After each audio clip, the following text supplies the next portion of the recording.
versus la finalización, versus finalización precoz o tardía de ruptura prematura de membranas. Creo que una de las cosas que la hace interesante son nuestros oradores y nuestros discutidores, que ahora ustedes ya lo saben, pero les voy a contar algunos detalles. Y también es interesante que esto está abordado desde el aspecto neonatal y desde el aspecto obstétrico, ¿no? Tratando de generar el concepto de perinatología que tanto nos importa. Primero, en principio, Gabriel Musante nos honra con su presencia. Gabriel es profesor adjunto de pediatría y de neonatología de la Facultad de Ciencias Biomédicas de la Universidad Austral. Además es el jefe de servicio de neonatología, también del Hospital Austral. Y va a hacer el punto a favor de finalización precoz. Y también está con nosotros César Meller, que es el jefe de obstetricia del Hospital Italiano de Buenos Aires y es el vicepresidente de SADIP actualmente, que va a abogar o fundamentar por el tema de finalización tardía. Y dentro de los discutidores, también un poco la idea es tener discutidores, uno de un lado de la placenta y otro del otro lado de la placenta. ¿Okay? Así que Gonzalo Mariani, que es médico neonatólogo y jefe del servicio de neonatología del Hospital Italiano de Buenos Aires, y es profesor titular de la carrera de especialista en neonatología del Instituto Universitario del Italiano, y es magíster en bioética. Y el segundo discutidor es Juan Ignacio Pereira, perdón, que es médico de la sección de medicina materno-fetal de la unidad de embarazo de alto riesgo de CEMIC. Es profesor asociado de CEMIC también y tiene una especialización en docencia universitaria. Y es actualmente el codirector del curso de medicina materno-fetal de la evidencia a la asistencia. Así que un poco la idea es que entonces van a ser primero ambos presentadores y contamos con el entusiasmo del público. Así que al principio, para abrir la discusión, vamos a escuchar un poco a Gonzalo y a Juan, y después todo aporte, pregunta, opinión, realmente nos interesaría escucharlo del público también, que el público de SADIP se caracteriza por ser muy intensamente curioso, con ganas de aportar, así que hay que disfrutarlo también. Y un poco la idea es que levanten la mano o el que se anime a hablar, si levanta la mano, Guadalupe le va a dar la palabra, y si no se siente muy expuesto, si quieren escribir la pregunta, Guadalupe también lo va a hacer. El tema fue elegido con la colaboración de José Gómez Maidana y de Juliana Morén y de Vero González Gabelón. Así que bueno, empecemos la parte divertida. Gabriel, todo tuyo. Gracias, muchas gracias por estar acá, a todos, a los cuatro.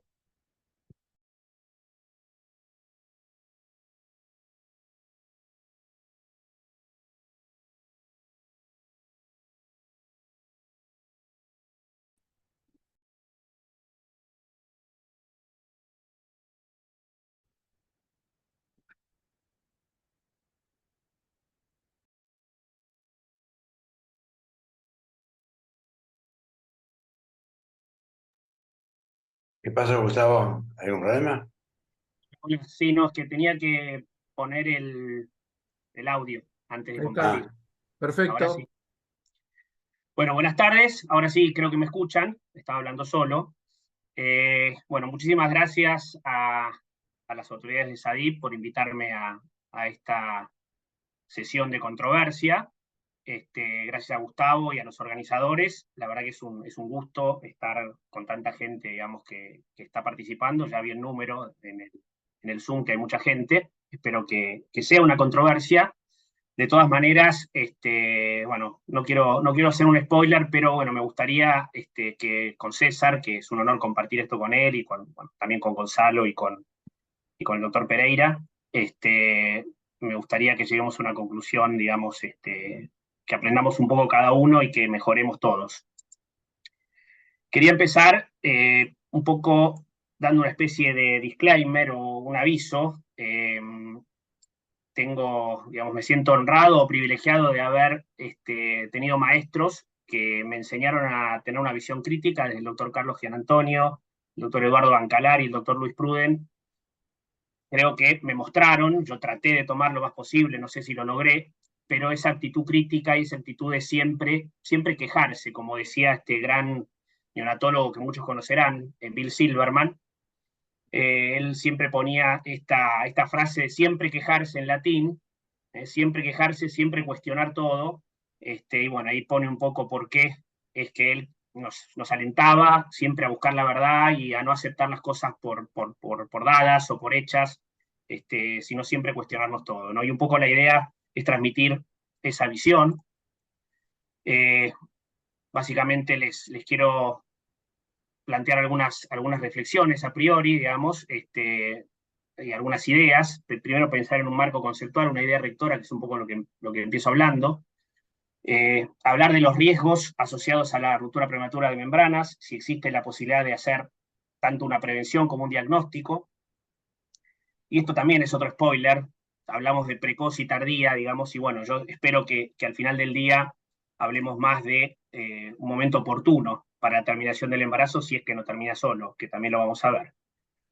Un poco pensando en que si ganar la carrera de la edad gestacional es siempre mejor, salir de esas ideas, esas creencias de que mientras más tarde nazca un paciente siempre es mejor, que es una creencia que está a veces difundida, afincada en algún lugar de nuestra mente o de nuestro pensamiento, de nuestras creencias, y que quizás tenemos que cuestionarnos todos los días cuando trabajamos. También si son todas las rupturas prematuras de membranas iguales, si todos los fetos y si todas las situaciones, digamos, en las cuales ocurre una ruptura prematura de membrana son comparables, y si la evidencia que les resume aplica igual a todos. Si los planteos y las preguntas, tanto las que nos hacemos nosotros clínicamente como las que se hace la literatura, digamos, más importantemente, son siempre los correctos. Si consideramos precoz o temprano algo inmediato o dentro de las 48 horas, o qué es temprano y qué es tardío, mientras más largo mejor. Y la pregunta es si muchos casos no se definen solos, ¿no? Muchos, pero algunos, hay un subgrupo que son pacientes problema. Ahí me volví para atrás, no sé por qué. Para los cuales no aplica lo mismo que para la mayoría, o los casos que son fácilmente. Y para los neonatólogos presentes en el auditorio, para mí, en realidad me preocupan y a veces me desvelan, digamos, estos pacientes problema. Y después, finalizar esta serie de planteos, de preguntas, si tenemos que aplicar una solución o una propuesta o un pensamiento o una forma de actuar, un manejo, que pueda ser igual en todos lados. Si la prematurez es igual en todos lados, en todos los lugares los prematuros responden, digamos, tienen los mismos resultados, o hay lugares en los cuales la prematurez tiene un impacto mayor. A lugares me refiero a regiones, a provincias, a ciudades o a unidades de cuidados neonatales, ¿no? Y esto es lo mismo hace 10 años, hace 20 años, en la actualidad, en el futuro. Entonces, y no puedo leer porque no sé cómo hago para sacarlo de arriba, pero bueno, básicamente lo que quería plantear como reflexiones también es que nosotros, las personas, digamos, tenemos esta costumbre que nos hace a veces simplificar y categorizar los estímulos y buscar certezas, ¿no? Y muchas veces estas recomendaciones y guías que nos ayudan un montón y que son uno de los grandes avances de la medicina en los últimos 20 años, digamos, en base a la medicina basada en la evidencia y a la visión crítica de la literatura, a veces, algunas veces, no terminan planteando soluciones simples para problemas complejos, o a veces también respuestas categóricas sustentadas en conocimiento incompleto. Entonces, además de ser muy, digamos, atento, estar muy atento y seguir la literatura, también uno tiene que tener cuidado de no caer en esta trampa a veces, ¿no? Y partiendo de ese pensamiento dualista, si se quiere, de dividir y clasificar si es necesario, ir más allá de ese pensamiento binario y ver una realidad rica con matices que desafíe las compartimentalizaciones mentales. Esto en algunas religiones o filosofías se lo menciona como no dualismo. Implica ver sutilezas, excepciones, la incertidumbre y un panorama más amplio, y se refiere a una contemplación más amplia, dinámica, imaginativa y más madura de los acontecimientos percibidos. Entonces quiero presentar esto no como una serie de artículos o de metaanálisis o de evidencia, sino pensar juntos. Y la última palabra que puse ahí es la humildad. creo que ante cualquier problema, ante cualquier planteo médico en el cual está en juego todo lo que está en juego cuando hacemos perinatología, tenemos que plantearnos desde la humildad y desde la posibilidad de no saber, ¿no? Y eso es difícil a veces porque muchas veces la medicina, el ego médico, si se quiere, se ha basado en que el mejor médico es el que sabe más. Mientras más sé, mejor médico soy. Y la verdad que quizás, desde mi punto de vista, quizás el mejor médico no es el que más sabe, sino quizás el que mejor no sabe. Entonces parecería no tener sentido plantearnos una controversia cuando uno dice, bueno, ya hay una revisión de la Cochrane relativamente actual, en la cual se plantea esta pregunta, ¿no? El nacimiento temprano versus manejo expectante, ya no, digamos, tardío y temprano, como nos planteábamos en la controversia, que es un poco un juego. Pero bueno, si uno ve los objetivos, son estos, ¿no? No son temprano versus tardío, sino temprano versus manejo expectante. Y quizás si uno ve un poco más sobre esta revisión de Cochrane que tiene, digamos, los estudios hasta el año 2017 por lo menos, uno ve que el final de las conclusiones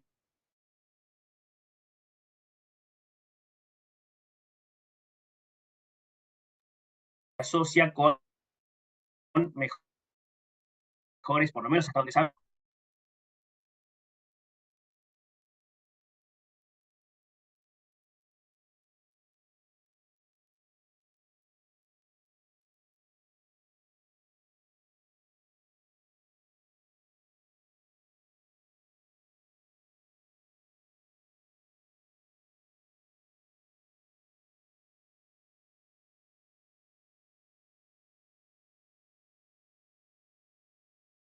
este balance, que es un dilema que tenemos cuando tenemos un paciente con una ruptura membrana, en la cual la prematurez es un elemento crucial al definir conductas, y la infección es el otro elemento, que tienen que estar en la balanza. Y todos hemos visto este trabajo, esta revisión, digamos, bastante antigua de Goldenberg en el New England, y vemos todas las fuentes, digamos, de infección o los problemas que puede tener un feto y una embarazada cuando tiene ruptura prematura de membranas, o incluso antes, digamos, ¿no? Porque esto relaciona la infección no solamente por la ruptura prematura de membranas, sino que a veces la infección es la que genera, al existir previamente, la ruptura prematura de membranas, y tenemos tanto la corionitis, que es la que más manejamos, digamos, o estamos acostumbrados a manejar cuando tenemos una embarazada con una RPM, pero también empezamos a ver que la infección fetal es importante y también la funicitis como hecho de no solamente la infección fetal, sino la inflamación fetal, que vamos a ver más adelante. Y de esta misma manera, la presencia de gérmenes, la presencia de infección, tiene una respuesta fetal y una respuesta materna, que a través de toda esta cadena de eventos puede generar, digamos, entre otras cosas, entre otras vías, digamos, de esta cadena que llega hasta el parto prematuro, también la debilidad de las membranas y su ruptura. Entonces tenemos esta situación, digamos, en la cual las cruces negras en este dibujo grafican la infección, la presencia de gérmenes. Los antibióticos es lo amarillo, que entran a través del cordón, y la infección que entra al feto, digamos, ¿no? Y muchas veces estamos en esta situación en la cual no sabemos si el antibiótico previene o disminuye el efecto, el impacto que puede tener esta infección, hasta qué punto la presencia de antibióticos a través de la orina del feto puede afectar la presencia de gérmenes en el líquido amniótico, y es la situación compleja en la cual está o puede estar un paciente con una ruptura prematura de membranas y con riesgo de infección. No necesariamente todos tienen infección, como todos sabemos, ¿no? Entonces, el problema sería este manejo de riesgos competitivos. El aumento de supervivencia, de sobrevida por semana puede ser variable, ¿no? Les quiero decir que no es lo mismo pasar de las 25 a las 26 que de las 28 a las 29 o de las 30 a las 31. Entonces, esto lo tenemos que tener presente, un poco pensando en lo que les decía antes de que la digamos, la toma de decisiones puede variar de acuerdo a qué tipo de pacientes tengamos, y que no es una carrera de mientras más semanas pasen mejor, es diferente a las 25 que a las 30, y ya lo veremos después. Lo mismo que les decía antes, depende de cada lugar, la morbimortalidad por la prematurez es variable, también a diferentes edades gestacionales y en diferentes contextos. El valor de predicción para los estudios con los que contamos es pobre, no hay un marcador precoz de infección e inflamación. La tocólisis solo nos serviría por 48 horas para frenar este proceso, y no sé si lo deberíamos seguir frenando o si lo deberíamos frenar. El líquido amniótico es positivo, el cultivo en alrededor del 40-50%, pero clínicamente se ve en 20 a 70% de los positivos.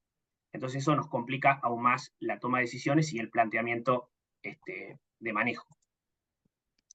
Les decía que a edades gestacionales se produce un aumento de la supervivencia. Esto es un gráfico que es de una cohorte francesa de pacientes nacidos en el año 2011, se llama EPIPAGE 2, y que lo que muestra es que el salto semana a semana en la supervivencia, lo mismo ocurre con la morbilidad, en parte, y ahora vamos a ver en algo que importantemente no es tan así, pero vemos que de las 23 a las 24 hay un aumento importante de la sobrevida, de las 24 a las 25, y así sucesivamente, hasta que en algún momento la curva se aplana. Entonces, nosotros en una curva plana, los riesgos de infección y los riesgos de infección asociados al paso del tiempo y a la latencia, obviamente tienen que ser más tenidos en cuenta que cuando cada semana cuenta, en cuanto a supervivencia, un montón. Acá, digamos, en la medida que la curva se aplana, esto es un poco más relativo. Si yo tengo un paciente en mi unidad con 31 semanas y uno con 32, no me preocupo por si va a sobrevivir más a las 32, y tampoco me preocupo tanto por la morbilidad, la diferencia de morbilidad que me puede dar una semana, especialmente en pacientes madurados, ¿no? Como la mayoría de las veces son estos.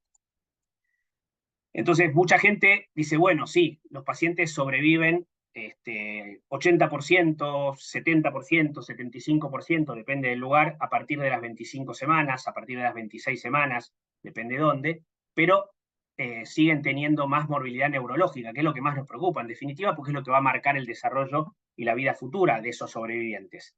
Y este artículo, digamos que ya tiene sus años, del grupo de Bill Meadows, John Lantos, de Chicago, nos mostró que en el gráfico de la derecha se ve mejor que para sus tres grupos que ellos evaluaron, menos de 24 semanas, 25, 26 y 27, 28, la verdad que la probabilidad de tener alteraciones del neurodesarrollo en los sobrevivientes era muy parecida.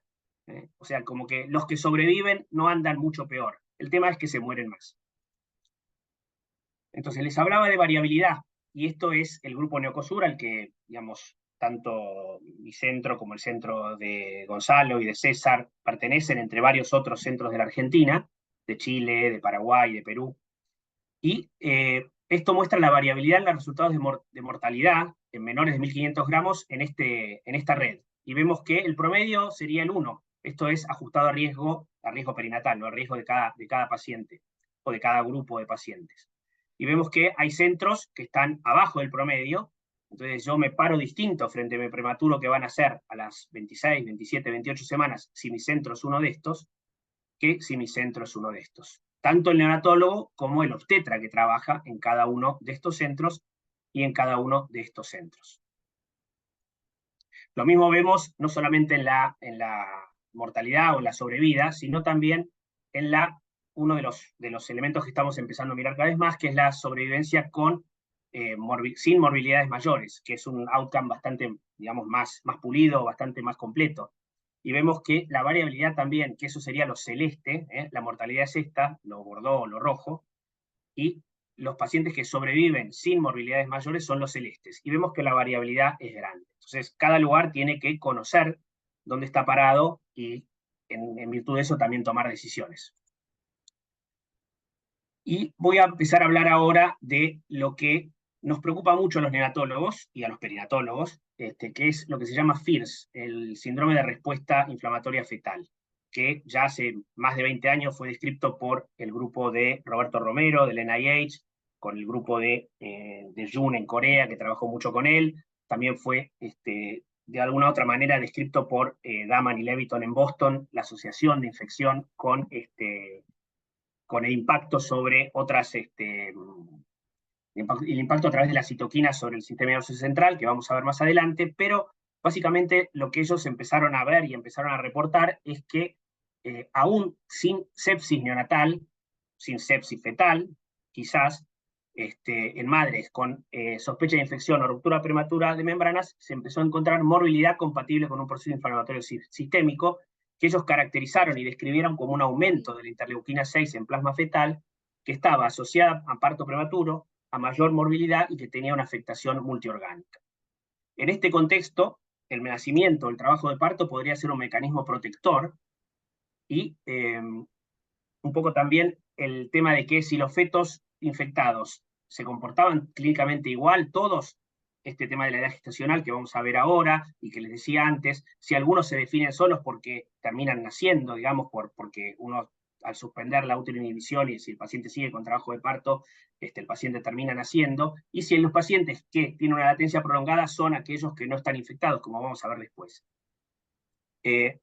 Y finalmente, si buscamos diagnosticar o predecir, que es quizás el dilema más grande, ¿no? Porque uno puede decir, bueno, este paciente postnatal, la anatomía patológica de la placenta, del cordón, los cultivos, bueno, el mismo biomarcadores medidos en el recién nacido, pueden predecir que este paciente puede llegar a tener un FIRS, pero el tema es si podemos tratarlo o podemos prevenirlo, anticiparnos a eso.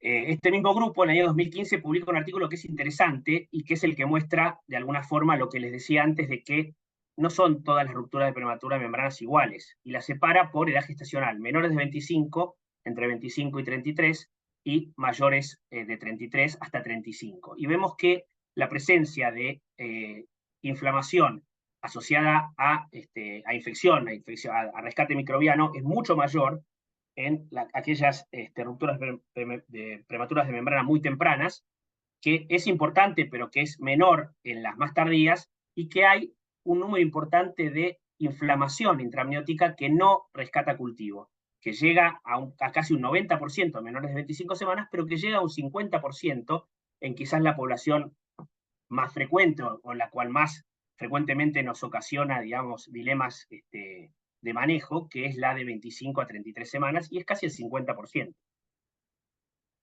De la misma forma, y un poco abonando lo que les decía antes de que los pacientes se definen solos, vemos que los pacientes que tenían, estos en rojo, ¿no? Los que tenían, según la definición, FIRS, o sea, interleuquina 6 mayor de 11 picogramos por mililitro, tenían una latencia entre cuando lo midieron, o sea, cuando se rompieron las membranas, y el nacimiento menor de 5 días. Y que aquellos en los cuales, cuando midieron esta interleuquina al momento de la ruptura de membranas, tenían una latencia más larga porque no tenían el síndrome de inflamación fetal. De la misma forma, y pensando en la morbilidad, y no tanto como veíamos recién en el momento de nacimiento, vemos que, de acuerdo a la presencia o no de FIRS, la morbilidad mayor o morbilidad neonatal severa es muy alta antes de las 24 semanas, pero a partir de las 24 semanas, si no hay inflamación al momento de ruptura de membranas, la morbilidad mayor cae, como le veíamos antes, abruptamente a partir de las 24 semanas y se sostiene casi hasta las 30 semanas en los pacientes que tienen inflamación o FIRS. Entonces, me parece que este es un tema que no tenemos que dejar de tener en cuenta cuando pensamos en nuestro paciente con RPM. La posibilidad de que haya no solamente una infección no detectable o no detectada, o la presencia de una inflamación aún sin infección. Acá vemos la asociación con resultados. Este es un metaanálisis publicado en el año 2019, en el cual vemos varios de los outcomes, de los resultados asociados, digamos, al síndrome de inflamación fetal, y con riesgos relativos aproximados. Voy a resumir: de 6 para displasia broncopulmonar, de 2,5 para sepsis temprana, de 4 para hemorragia intracraneana, de 3 para leucomalacia ventricular, y para mortalidad no lo puse en el gráfico, pero es de 7 veces el riesgo relativo de 7, perdón, no de 7 veces, sino el riesgo relativo de 7 para mortalidad en la situación de presencia de síndrome de respuesta inflamatoria fetal.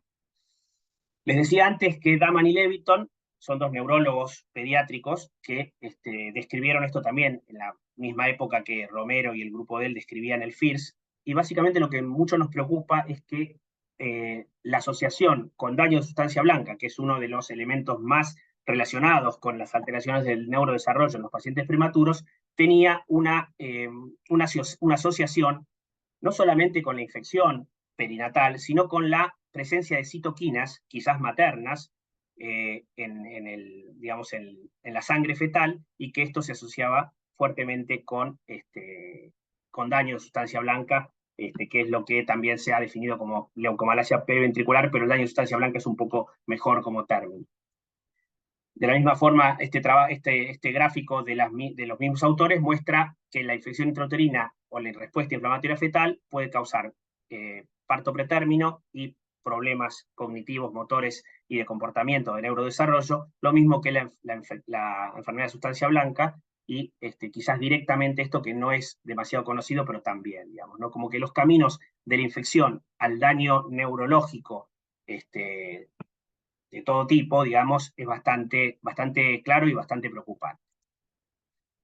Quería mostrar esto respecto a la latencia y un poco esa dificultad para realmente evaluar el concepto de latencia y el concepto de lo bueno de la latencia, pensando en que quizás la latencia es un poco lo que decía antes, ¿no? Que los pacientes se terminan definiendo solos, y quizás la latencia sea un marcador de bienestar fetal o un marcador de ausencia de infección. Y este trabajo, que se publicó en el Journal of Perinatology en el año 2014, muestra que la latencia de 8 a 14 días, 15 a 21 días, no mostraba, digamos, demasiado impacto, muy probablemente porque quizás los pacientes nacían antes. Esto es una cohorte grande de 330 unidades en los Estados Unidos del grupo Pediatrics, pero que es retrospectiva buscando las historias clínicas. Entonces, básicamente no sabían por qué habían nacido los pacientes antes, quizás, y la especulación tanto de los autores como la que yo les puedo transmitir ahora, porque lo coincido con ellos, es que hay una autoselección que los pacientes que están acá en esta latencia más prolongada que la primera semana, es que son aquellos que pueden progresar porque no estaban infectados o no tenían síntomas ni maternos ni de laboratorio, y por eso progresaron hacia una latencia mayor. Entonces, la ruptura prematura de membrana y la amenaza de parto prematuro, APP, no sé por qué se me puso una M ahí, se asocian con infección y con inflamación. La presencia de ruptura prolongada se puede asociar con infección ascendente, que puede ser más o menos sintomática. Esto es uno de los problemas que tenemos que enfrentar. Sabemos que la terminación activa, por eso es que, digamos, no me puse fuertemente a favor de algo precoz, sino de algo oportuno, podría disminuir la latencia y la maduración, obviamente, la maduración de un feto prematuro que está, digamos, mejorando en la medida que pasa el tiempo, especialmente en edades gestacionales bajas, en hasta un 50% de fetos no afectados. Y esto es para preocuparse si uno está terminando un embarazo, pero también hay un 50% que estarían afectados y uno los podría dejar. O sea, uno puede ver las dos caras de la moneda, ¿no? Y debería. Por lo cual, prolongar el embarazo no siempre sería la mejor opción. Hay un sesgo obstétrico y un sesgo neonatal. Les confieso mi sesgo neonatal. Yo me acuerdo de los pacientes problema en los cuales me fue mal, los pacientes que tenían una rotura prematura de membranas y nacen y tenían una sepsis por gram negativo, pongámosle el caso, y que fallecen por una sepsis inmanejable. Entonces, ese paciente en la práctica me hace, digamos, dudar, más allá de que no tenga la respuesta. Creo que la duda genera preguntas y genera, digamos, el esfuerzo por mejorar y por hacer las cosas mejor, básicamente, ¿no? Es un poco parte de la propuesta. Como vengo diciéndoles, no todos los pacientes son iguales, no todas las edades gestacionales implican lo mismo, no todas las neonatologías tienen los mismos resultados. Entonces la propuesta, finalmente, viene a ser un manejo expectante con vigilancia cercana. Después podemos discutir qué significa vigilancia cercana y cuán precisos o cuán sensibles y específicos podemos ser con nuestra vigilancia cercana, y creo que tendríamos que buscar algo más. Tendríamos que estar atentos para ver cómo podemos tratar de detectar estos casos cuando recién estén empezando y no cuando estén ya irreversiblemente afectados. pero bueno, todavía no es algo que creo que podamos hacer. Eh, Debemos reconocer la incertidumbre, las limitaciones de nuestro conocimiento, y para finalizar le digo que no digo que lo que hagamos esté mal, sino que busquemos hacerlo mejor. Muchas gracias.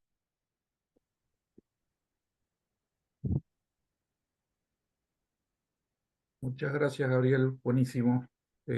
César, continúa con tu presentación. Dale, voy buscándola mientras, espectacular, Gabriel, y desde ya, esperen que ahí no están viendo la presentación, ¿no?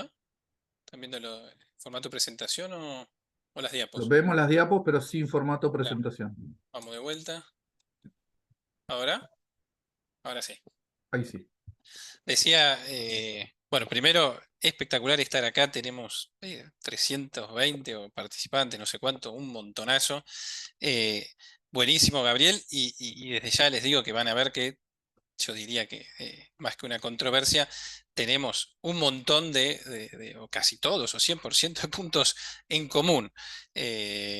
Claro, esto obviamente lo planteamos uno por uno, por un lado, el otro por el otro lado, pero básicamente pareciera como que hubiéramos hablado antes y claramente no habíamos hablado. Yo iba a empezar con esto que también lo tocó Gabriel, con el sesgo cuando me propusieron esta charla, yo me sentí un poco en el mundo al revés, ¿no? No acá, no en nuestra práctica diaria que nos manejamos hablando continuamente y definiendo en grupo todo, pero uno en primera instancia piensa que en general el neonatólogo tratando de avanzar más allá y el obstetra diciendo, bueno, hasta acá llegué, y acá un poco la cosa era un planteo diferente. Entonces, lo primero que hice fue, a ver, estamos discutiendo finalización temprana contra tardía, a ver, ¿qué es temprano? ¿Cómo lo define la Real Academia Española? Y pone en tiempo anterior al oportuno, convenido o acostumbrado para algún fin o muy pronto. Dije, ¡zas! Definitivamente parece que temprano no debiera ser. Antes de lo oportuno, antes, muy pronto, no debiera ser. Pero tardío parece que tampoco, porque la definición, una de las definiciones que da es que sucede después del tiempo en que se necesitaba o esperaba. Así que, como dijo Gabriel, coincido 100%, no debe ser temprano ni tardío, sino que lo que buscamos es la finalización oportuna. Ahora bien, qué difícil definir qué es oportuno. Por un lado tenemos a la madre, que si lo planteamos, lo pensamos así rápidamente, después vamos a ver números y demás, pero si lo pensamos rápidamente, terminar el embarazo probablemente sea mejor. Porque estar embarazada es un riesgo. Digo, riesgo, olvidémonos de la bolsa rota, es riesgo de preeclampsia, digo, riesgo de sangrado, riesgo de desprendimiento, tiene un montón de riesgos. Y si tiene la bolsa rota, otros tantos. Pero acá tenemos obviamente al feto barra futuro neonato, entonces la cosa se pone en una balanza, a ver, teniendo en cuenta a la madre y al feto y futuro neonato, ¿qué es lo que tendríamos que hacer? Y volviendo al mismo término que usó Gabriel, nada, buscamos que esa finalización sea oportuna. Y poniéndolo en palabras sencillas, sería lo más avanzado posible en el embarazo, porque sabemos que la edad gestacional es fundamental, pero idealmente sin que ese chico se infecte ni se muera, y que la madre no tenga complicaciones o que si las tiene sean mínimas y manejables. Entonces, de vuelta, ¿qué hacemos con Juana, que rompe la bolsa a las 28, 29, 30 semanas? La internamos, le damos los corticoides, antibióticos, todo el manejo de bolsa rota que estamos habituados, y después la pregunta es, bueno, apunto a las 32 semanas, apunto a las 34, apunto a las 37. Yo lo que entiendo por oportuno, y eso vamos a ir discutiendo, es que está más cerca de este bloque tardío, pero bueno, claramente también vamos a ir viendo que tenemos millones de puntos en común con todo lo que dijo Gabriel. Entonces, uno de los puntos que él tocó es, se preguntaba, ¿no? Perfecto, yo rompo la bolsa y voy a esperar. ¿Puedo prevenir la infección? O eventualmente, ¿puedo predecir qué paciente se va a infectar? Y la verdad es que no somos demasiado buenos. Acá la guía canadiense de bolsa rota del año pasado dice textual, traducido pero textual, que el manejo de la bolsa rota representa un desafío clínico debido a la falta de signos específicos que permitan predecir infección y latencia al parto. Nos silenciamos, alguien se prendió el micrófono, ahí está. Entonces, en relación a la prevención, ¿somos buenos? Y bueno, tenemos los antibióticos. No hay duda que cuando se rompe la bolsa tenemos que dar antibióticos y reducen entre un 15 y un 40% la infección, ya sea materna o neonatal. O sea que por supuesto son buenos, pero hay un porcentaje que no nos va a alcanzar. Y en relación a la predicción, ¿qué es lo que hacemos cuando una paciente rompe la bolsa? Primera instancia la internamos, eso siempre. Las guías contemplan el manejo ambulatorio, pero eso luego de un periodo de internación y de estabilidad. Así que la internamos, hacemos control fetal, pero lo cierto es que tanto los monitoreos como la ecografía en este punto no son buenos predictores de bienestar en relación a infección. Y después hacemos controles maternos, controles clínicos, frecuencia cardíaca, frecuencia temperatura, frecuencia tensión arterial, si tiene contracciones o no, y cosas de laboratorio, básicamente glóbulos blancos y PCR. ¿Qué es lo que sabemos de estos estudios? Gabriel lo planteó, dice monitoreo intensivo, ¿a qué lo llamamos? La verdad que no se sabe, no está definido. Algunas guías dicen, bueno, hagamos inicialmente, diariamente, 48, 72 horas estos estudios y luego semanal, pero lo cierto es que no está claro, no está definido y cualquier protocolo que uno tome probablemente esté bien. Tenemos que acordarnos que los corticoides me suben los glóbulos blancos los primeros días, pero lo más importante es que tienen poco valor en ausencia de síntomas clínicos. Acá tienen distintos trabajos y revisiones sistemáticas, y acá son 2, pero hay un montón, que básicamente tenemos una sensibilidad y una especificidad que oscila entre el 60 y el 80%. Por eso, si tengo unos blancos elevados o una PCR elevada en ausencia de sintomatología clínica, se recomienda no tomar conducta porque probablemente estemos dentro de ese 20% de falsos positivos. Subieron los blancos o subió la PCR, pero no tiene una infección, probablemente. Ok, entonces tenemos los antibióticos, nos sirven, pero parcialmente. Podemos hacer predicción, sí, pero parcial. Y entonces, ¿qué hacemos? ¿Nos pone esta situación en más riesgo o en un riesgo sustancial de sepsis neonatal y de muerte? ¿Esperar es demasiado riesgoso?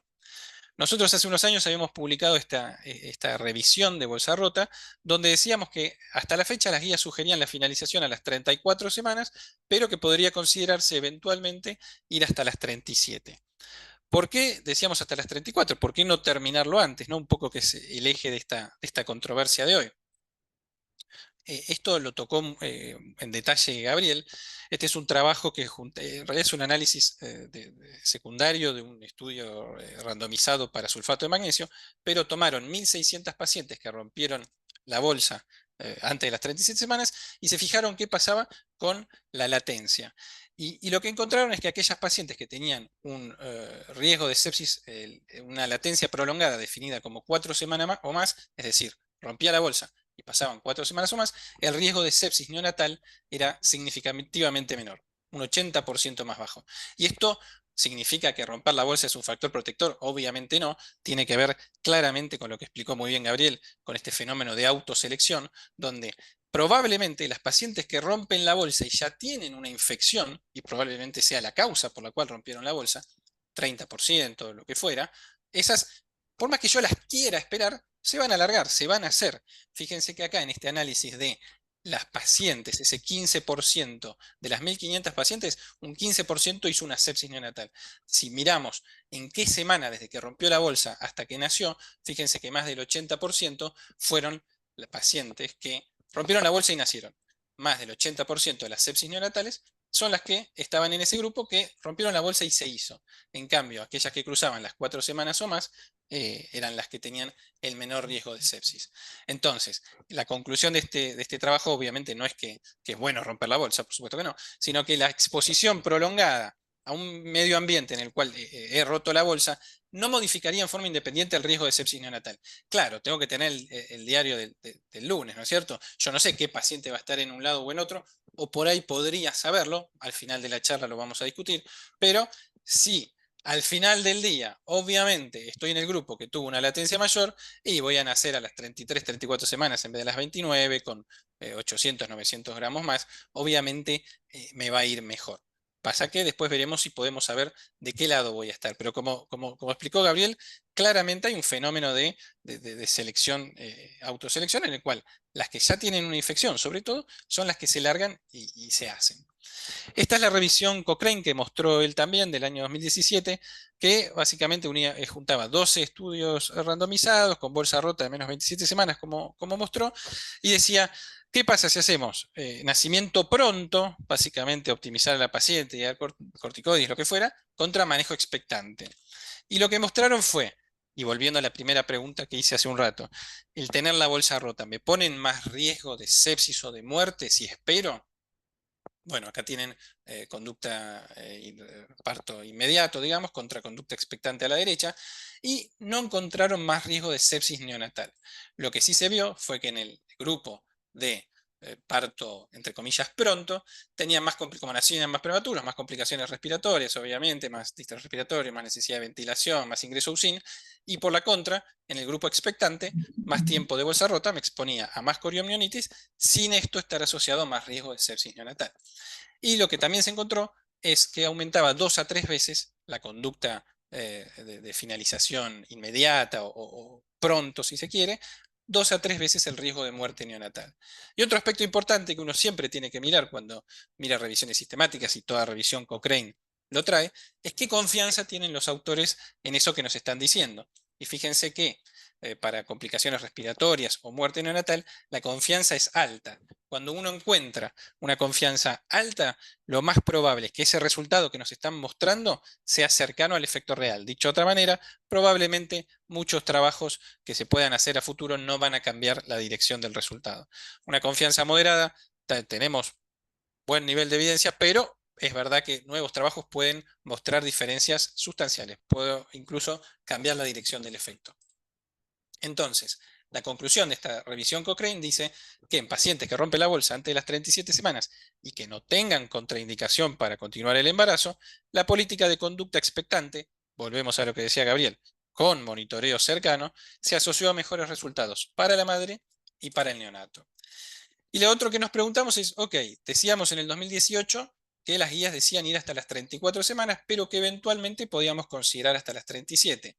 ¿En qué nos basábamos o qué es lo que fue apareciendo después?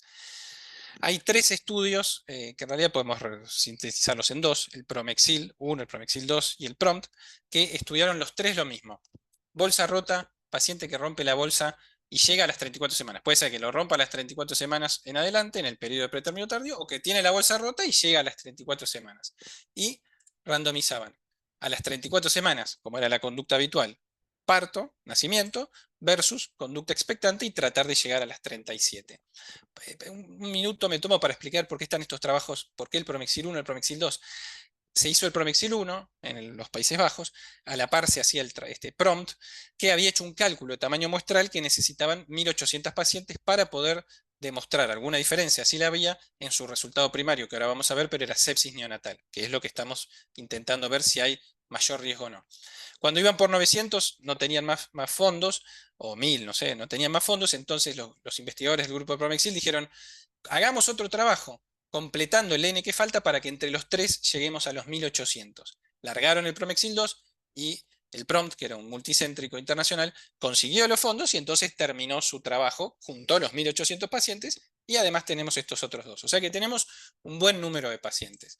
Como les decía, el objetivo primario era el mismo, sepsis neonatal, y diferían los objetivos secundarios. Toda una mezcla, obviamente, de complicaciones fetales, neonatales o maternas. ¿Sí? ¿Qué es lo que encontraron los 3? Que no había ninguna diferencia en el resultado primario, que era sepsis neonatal. Podemos ver que oscila entre un 3 y 4% los 3 trabajos sin ninguna diferencia significativa. Es decir, no pareciera que ir a apuntarle a las 37 semanas. Estamos hablando de pacientes que ya llegaron a las 34, son un grupo que probablemente no pasó, no se quedó en el camino, ¿sí? Son un grupo diferente. No pareciera que aumenta el riesgo de sepsis neonatal. Y después, como tenemos estos 3 trabajos, vino un metaanálisis de pacientes individuales. Esto significa, le piden el Excel, la base de datos a cada uno de los investigadores, lo ponen en un solo Excel, como si fuera un solo trabajo, y analizaron. El objetivo primario fue un compuesto de sepsis, más muerte, más distrés respiratorio, enterocolitis necrotizante, y como ven acá, los 3 trabajos combinados no encontraron tampoco ninguna diferencia. Parece haber una tendencia hacia mejor conducta expectante, pero en todo caso no hubo diferencia. Y analizando el subgrupo de sepsis neonatal, lo mismo que habían visto cada uno por separado, no hubo más riesgo de sepsis neonatal. Y los objetivos secundarios, que analizó este metaanálisis, todos los 3 trabajos en conjunto, aquí arriba de vuelta en azul, manejo parto a las 34 semanas o cuando inmediato, digamos, y abajo en negro conducta expectante. Primer cosa a decir es que, claro, como le permito la conducta expectante, 1/3 de las pacientes llegaron al término. Y después, en relación a resultados neonatales, vemos que 2 o 3 puntos más de problemas de síndrome de distrés respiratorio, lógicamente o probablemente porque nacen antes, 8 o 9 puntos más de hiperbilirrubinemia y un par de días más de estadía hospitalaria. Por la contra, a la madre obviamente le iba mejor, como dijimos al comienzo, si el parto se terminaba antes. Más riesgo de coriomionitis, insisto, coriomionitis que se puede manejar con antibióticos y que no tiene repercusión en mayor riesgo de sepsis, por lo menos esto es lo que encontraron aquí, y un punto más de riesgo de desprendimiento, que no, por supuesto es algo a tener en cuenta. Por eso que también coincido con Gabriel en esta cuestión de la importancia de el control cercano, ¿no es cierto? Entonces, las conclusiones de estos trabajos y esta revisión es que probablemente podría ser beneficioso la conducta expectante y tratar de llegar a las 37 semanas, que eso no quiere decir que uno llegue, obviamente. ¿Qué nos dicen las guías? ¿Qué nos dicen las guías de práctica clínica? En aquella revisión del 2018 dijimos que todas decían 34 semanas, pero claro, habiendo aparecido estos trabajos, se fueron publicando actualizaciones de las guías. Acá tenemos algunas, las que más usamos. No es que miremos mucho la francesa, pero la puse específicamente porque ellos dicen, hasta las 34 semanas la latencia del parto no aumenta las complicaciones neonatales. Y alcanzadas las 34 semanas, ellos recomiendan, con esa fuerza, recomiendan expectar hasta las 37 semanas, aún con pacientes con estreptococo positivo. Esto es la única guía, o por lo menos la única que vi yo. En general, como vamos a ver, las guías son más conservadoras. Dicen, si tiene estreptococo positivo, no pasemos las 34 semanas, y si no, como vamos a ver ahora, sí. Estos no. Dicen, denle antibiótico y sigan para adelante. ¿Qué dicen los británicos? Que sí, son guías que miramos mucho en general. Dice ofrecer conducta expectante hasta las 37 semanas. Esto que sigue a continuación es muy importante porque lo dicen todas las guías, discutiendo con cada paciente riesgos, beneficios y preferencias. Como habíamos dicho antes, salvo que tenga estreptococo positivo, ahí finalización a las 34 semanas. Los americanos dicen entre las 34 y las 37 cualquier opción es aceptable, pero lo mismo, volvemos a lo mismo, asesoramiento de la paciente sobre riesgos y beneficios. Y los canadienses, que tienen esta actualización de la guía del 2022, dice algo intermedio, fíjense, llegue a las 35 semanas y ahí reevalúe. Ofrezca conducta expectante hasta las 37, otra vez discutiendo riesgos, beneficios y preferencias, salvo que tenga estreptococo positivo, ahí no pase de las 35 semanas. Y este es un punto interesante que después al final voy a volver a tocar. ¿Qué dicen las guías argentinas? Hay algunas viejas del Ministerio 2015, dice 34 semanas, y después ha habido algunas actualizaciones, la última es del 2022 que participamos, que dice considerar conducta expectante hasta las 37 semanas, salvo estreptococo positivo. Obviamente esto lo hicimos mirando qué decían el resto de las guías internacionales, eso es así. Y entonces, ¿qué es lo que pasa? ¿Por qué? Y porque pareciera que la edad gestacional al nacimiento es la clave más importante. Romper la bolsa es un problema, el riesgo de infección es un problema, pero pareciera que poniéndolo en la balanza, la edad gestacional es lo más importante, que de hecho es lo que dice, es el título de este trabajo. Fíjense, la edad gestacional es más importante, por lo menos para las complicaciones neonatales, que la invasión de la cavidad amniótica en pacientes con ruptura prematura de membranas. La guía americana también lo dice los riesgos más importantes luego de la bolsa rota son las complicaciones de la prematuridad. No es que no haya otros riesgos, pero en la balanza pareciera que las complicaciones de la prematuridad son las peores.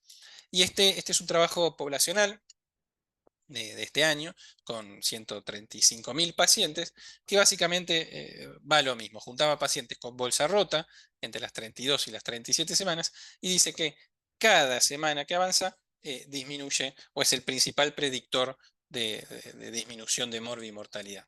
Y esto claramente, probablemente tenga que ver con que algunas complicaciones, como mostró muy bien Gabriel, van cayendo y haciéndose poco significativas, pero algunas cruzan las 32, 34 semanas e incluso las 36, 37. O sea que esta cosa de esperar las 34, 35, 36 semanas probablemente tenga que ver con tratar de llevar al mínimo estas complicaciones. Pero claro, tenemos la bolsa rota y eso nos pone en un riesgo adicional.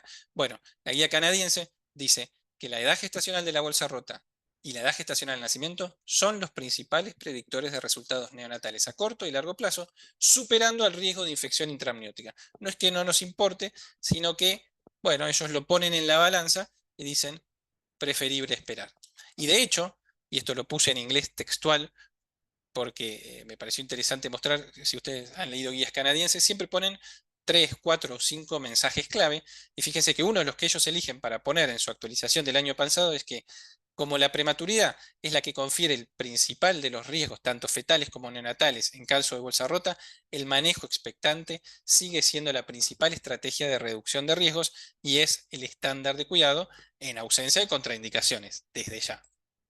Y entonces, quizás lo otro que me llevó a pensar es que uno, en la perinatología, nos la pasamos en nuestra práctica habitual tratando de esto, ¿no? De reducir riesgos. Jugamos muchas veces con esto de la balanza, que conviene, riesgos-beneficios, pero en general tratamos de llegar a las 34 semanas o más. Y esto tenía que ver con lo que decía Gabriel, ¿no? Que obviamente está perfecto plantearse si eso está bien, si eso tiene que ser así, pero en nuestra práctica clínica, si lo dividimos en cosas maternas, como lo dividen los libros, ¿no? Cosa materna, cosa fetal neonatal y cosa patología úteroplacentaria, algo materno, la preeclampsia. ¿Tiene complicaciones posibles desde ya? Todos sabemos las convulsiones, accidentes cerebrovasculares, tromboembolismo pulmonar, edema agudo de pulmón, daño hepático o ruptura hepática. Sin embargo, todas las guías coinciden en tratar de al menos llegar a las 34, 35, 36, 36 semanas de acuerdo a la severidad de la preeclampsia. Obviamente, hay pacientes, como decía Gabriel, que se autoseleccionan y que las tenemos que terminar muchísimo antes. Pero si son la mayoría, las que son manejables, se postula llegar a las 34 semanas por lo menos. Colestasis, que también antes era como, ¿no? Parecía piloto automático, 36 semanas, se estudió y, bueno, si no tienen ácidos biliares tan altos, podemos pasar más, 38, 39 semanas, y solamente ese subgrupo de ácidos biliares muy, muy, muy altos, más de 100, que tienen un riesgo de muerte de 3, 4%, bueno, en esa sí, eventualmente, pero también 36 semanas, no antes de las 34, 35. Vamos a un ejemplo de patología neonatal, la gastrosquisis. Sabemos que tiene un riesgo de daño intestinal por estar expuesta a las asas a líquido amniótico. Antes se creía que tenían un 10% de muerte intrauterina, después se vio que era más bajo, pero significativo, alrededor del 5%, y entonces se planteó un randomizado. Bueno, terminémoslo a las 34, y ese estudio hubo que terminarlo antes, precozmente, porque no solo no mostraba beneficios, sino que mostraba un incremento de riesgo de sepsis neonatal, es decir, que seguimos yendo con la gastrosquisis a las 37 semanas. Insisto, no porque no haya riesgos en el medio, pero la balanza se inclina más al factor edad gestacional. Y por último, útero placentario, el acretismo. Sabemos que un tercio a un 50% se nos adelantan. Son patologías severas que las queremos tener ordenaditas, programadas en día, en hora. La mitad se nos va a adelantar. Sabemos que 50% de las pacientes van a necesitar transfusiones de sangre y una de cada 5 transfusiones más, de grandes volúmenes, que eso se define como 4 unidades o más. Y además que la mitad de los chicos van a ir a neo y una de cada 5 de las embarazadas va a terminar en terapia intensiva. Aún así, las guías coinciden en tratar de llegar al menos a las 34 semanas. Es decir, lo que estoy tratando de decir es, está lleno, nos movemos en este escenario de situaciones en las cuales tenemos que decidir, estoy enfrentando riesgos, si sigo el embarazo, corro riesgos, pero da la sensación que en general, por lo menos a las 34 semanas, es un punto interesante al cual llegar. Y después Gabriel decía, bueno, pero ¿qué pasa a largo plazo? Totalmente, no solo importa el corto plazo, sino obviamente el largo plazo. Este es un trabajo que apareció ahora en septiembre de este año, que analizaban en Japón un montón de prematuros de 32 a 33 semanas, periodo pretérmino tardío, término temprano, 37, 38 semanas, y término después de las 39 semanas. Y todos los aspectos que analizaron en el seguimiento a largo plazo, obviamente no, pero bueno, mostraban algo que ya conocemos, que es que las que nacían a las 32, 33 semanas, les iba peor que las que nacían en el periodo pretérmino tardío. Cualquiera de los aspectos analizados, nacer a las 32, 33 semanas, no en términos de mortalidad, pero sí de morbilidad a largo plazo, bueno, les iba peor. Y alguien me puede decir, bueno, pero esto no no necesariamente tenían bolsa rota, nacieron pretérmino por el motivo que hayan nacido, pero ¿qué pasa puntualmente con las pacientes con bolsa rota? Bueno, este es un trabajo australiano, que también poblacional, con todos los sesgos que tienen los trabajos poblacionales, que incluyó 122.000 nacimientos antes de las 37 semanas, embarazos únicos sin malformaciones. Un 15% eran por bolsa rota, un 50% trabajo de parto espontáneo sin bolsa rota y otro 40% por preeclampsia, restricción, lo que fuera. Mirando solo el grupo de bolsa rota, sin comparar con nadie más, lo que encontraron es que por cada semana de latencia al parto disminuía la mortalidad, la hospitalización infantil, las necesidades especiales, esto en un seguimiento a edad escolar, 5 o 6 años. Eso únicamente mirando pacientes con bolsa rota. Y eso lo mostraban de alguna manera acá. Tomando grupos de edades gestacionales al nacimiento, entre las 20, mismo grupo de edad gestacional, 20 a 27 semanas, a mayor latencia, fíjense, 7 días, 8 a 14, más de 15, disminuía los riesgos. Después, 28 a 31 semanas, a medida que aumentaba la latencia, disminuía los riesgos. 32 a 33 semanas, cuanto mayor latencia, menos riesgos, y así sucesivamente. De vuelta, insisto, coincido completamente que acá hay un fenómeno de autoselección, que uno cuando rompes la bolsa no sabes de qué lado va a estar. Pero pareciera que avanzar brinda, o intentar avanzar, podría brindar beneficios. Y comparado con los otros, básicamente las bolsas rotas contra los trabajos de parto espontáneos, lo que encontraron fue que naciendo a la misma edad gestacional, la que tenía la bolsa rota no tenía más riesgo de complicaciones que la que venía lo más bien y por algún motivo entró en trabajo de parto. Todo esto hablando de seguimiento, fíjense, muerte a los 6 años, parálisis cerebral, necesidades de cuidados especiales, etc. Es decir que nacemos a la misma edad gestacional, pero una venía con bolsa rota y la otra no, no pareciera que la que venía con bolsa rota haya tenido más riesgo de complicaciones. Entonces, lo que concluyen estos autores es que la edad gestacional al nacimiento fue el predictor más potente de todos los resultados analizados, incluyendo parálisis cerebral y muerte. Y ahora también apareció este trabajo, que es el seguimiento a 10 años de los Promexil que presentamos hace un rato, que recordamos era finalización a las 34 semanas contra conducta expectante, y lo que encontró fue que no había diferencias en el desarrollo cognitivo, función motora y todo el listadito que ven acá. Sí encontró beneficios en función, en el grupo de terminación a las 34 semanas, o dicho de otra manera, que las que tenían conducta expectante tenían más internaciones y cirugías. Entonces, lo que concluye este trabajo, seguimiento de, repito, a 10 años, insisto, con todas las limitaciones que conocemos, pudieron seguir un tercio de los pacientes, es que luego de la bolsa rota en el periodo pretérmino tardío, la conducta expectante no se asoció a mejores resultados a largo plazo. A corto plazo vimos la comparación hace un rato, a largo plazo no pareciera haber sido mejor. Y volvemos entonces a lo que dice la guía canadiense. No sé si es, obviamente, si en el seguimiento a largo plazo, insisto, son trabajos súper difíciles, evidencia es mucho más compleja de analizar, la cantidad de pacientes que uno dispone son menos, pero los canadienses siguen diciendo que la edad gestacional al nacimiento y la edad gestacional a la cual se rompe la bolsa son los principales predictores de resultados neonatales a corto y a largo plazo, superando el riesgo de infección, con lo cual proponen tratar de como vimos, por lo menos tratar de llegar a las 35 semanas. Y ya terminando, un punto antes de terminar, que es, ¿podemos hacerlo mejor? La pregunta es, esto que dice la guía canadiense, ¿hay alguna evidencia preliminar de que ajustar el esquema antibiótico, según el resultado de una amniocentesis, prolongaría la latencia al parto? Dicho de otra manera, no manejar a todos los pacientes en piloto automático, no a todas hacer exactamente lo mismo, sino hacer una amniocentesis, ver si hay infección, no la hay, qué infección, cómo manejamos a cada una de esas pacientes.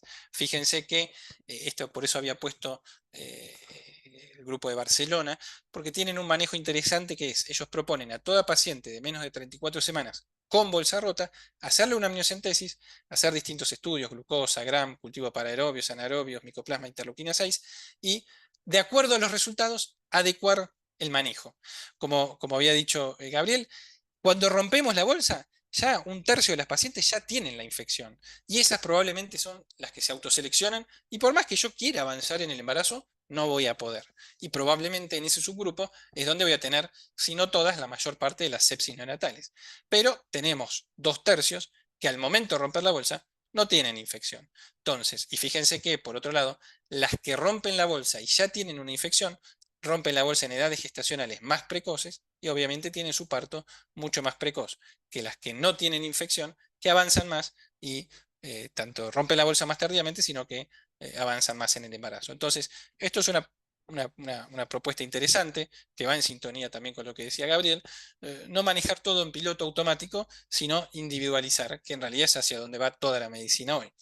Y esto lo puse simplemente como un dato de color, porque apareció ahora, pero hay distintas cosas que están investigando. Estos lo que hacían, le ponían sensores a la paciente con bolsa rota, a ver si le subía la frecuencia cardíaca, la temperatura y demás. Bueno, pero no mucho más para decir. Entonces, para terminar, uno quisiera, como cuando te vas de vacaciones y no te quieres olvidar nada, decir, rompió la bolsa y voy a tener todo en cuenta y voy a poder definirlo en forma oportuna. No es sencillo. Una propuesta de la amniocentesis podría empezar a acercarnos a eso, pero de vuelta, como coincidimos con Gabriel, esto es una balanza entre riesgos de la prematuridad contra la infección. Creo que probablemente uno muchas veces no tenga que decidir porque sola la paciente nos va a mostrar el camino, y en otra proporción de pacientes podemos avanzar, y creo que vale la pena avanzar. ¿Hasta cuándo? Bueno, en este caso de Juana, yo diría que lo oportuno que estamos buscando sería probablemente después de las 34 semanas, la que llega, porque muchas no van a llegar. Podría ser como los canadienses, 35 semanas, donde no sé otros centros, pero acá tenemos un protocolo de que menos de 35 semanas ingresa neo, más de 35 semanas, si el paciente está bien, puede ir a la habitación con la madre, lo cual desde ya parece un punto interesante para apuntar. Y obviamente, como dicen sí todas las guías, evaluar en este punto las preferencias de la pareja, de la madre y de su pareja, de la familia, y como siempre, como nos manejamos acá en el día a día, no con bolsa rota, sino con todo, esta cosa multidisciplinaria, en este caso puntual, codo a codo con los neonatólogos, y esto no es una frase que queda linda, realmente nos juntamos, charlamos, discutimos y después vamos a hablar con la familia en conjunto, y si es una bolsa rota iremos solo neonatólogos y obstetras, pero si tiene alguna patología quirúrgica con los cirujanos o con el neurocirujano o quien esté involucrado, nos sentamos todos juntos y vemos qué es lo que pensamos que le conviene a esa familia. Nos podemos equivocar, pero lo decidimos todos en conjunto. Gracias.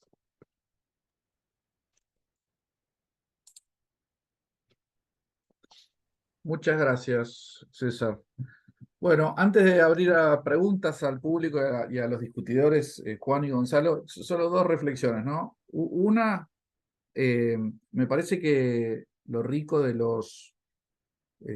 las controversias, uno a veces fantasea con que cada uno defiende en lo que cree, ¿no? Y me parece que lo más importante de esto es el ejercicio intelectual que uno hace cuando tiene que pararse atrás de un punto. La vida real, como ambos expositores dijeron, no es así, ¿no?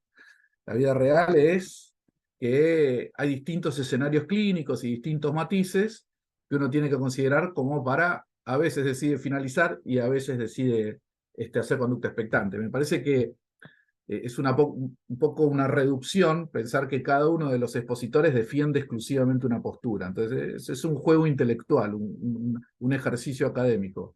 Me parece que lo hicieron brillantemente. Y lo último es que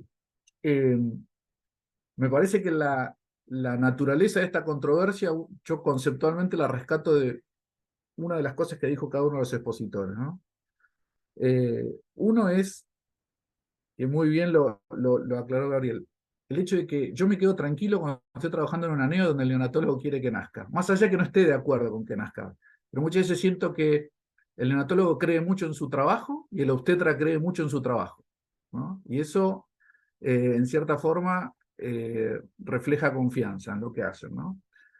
Y dentro de lo que dijo César, a todas las conclusiones de los distintos colegios, de las distintas recomendaciones de distintas sociedades, parece como si le faltara completar, ¿no? Cuando dice que la edad gestacional es el mejor predictor de buen resultado prenatal, faltaría agregarle si no nace infectado, ¿no?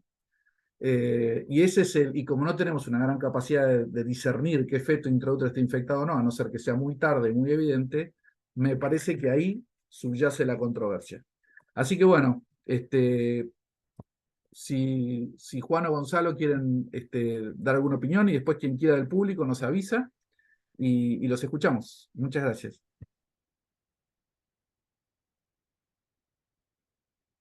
Gonzalo, ¿querés arrancar, por favor?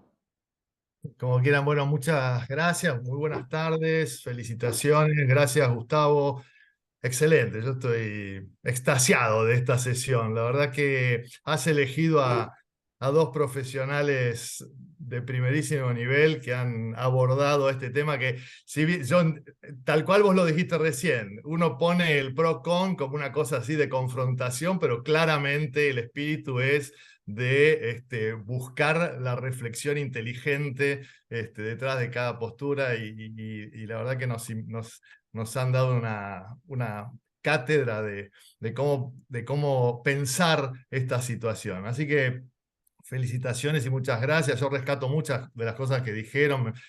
Me gustaría por ahí resaltar esto de tener una mirada crítica, de tener un espíritu de cuestionarnos las cosas, está bien tener normas, está bueno tener guías, y también está bueno no seguirlas a veces, ¿no? Lo bueno para muchos no necesariamente es bueno para todos. Entonces, ya Antonio lo decía, ¿no? Las normas están para no cumplirse, decía, a veces.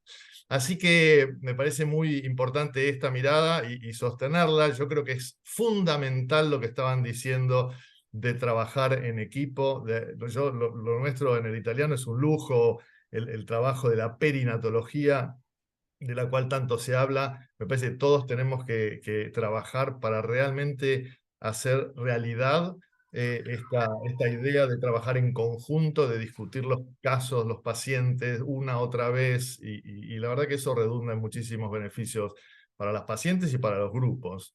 Y lo último que diría también es esto de individualizar, no ceñirnos a normativas universales, sino pensar críticamente y digamos, poniendo en todo lo que decía Gabriel, lo que decía César, desde el contexto hasta las situaciones particulares, individualizar los casos. Seguramente el público va a tener muchísimas preguntas, sobre todo de esto de la vigilancia cercana y cómo decidir en cada paciente. A mí me gustaría, si en algún momento pueden hacer un comentario, Gabriel o César también, esto que se habló de involucrar a la familia en el proceso de toma de decisiones, que suena muy lindo y no es tan fácil, porque estamos con incertidumbres, estamos con outcomes difíciles, estamos hablando de mortalidad, de complicaciones infecciosas, de complicaciones neurológicas. Nosotros tenemos dudas, y entonces, ¿qué les parece a ustedes?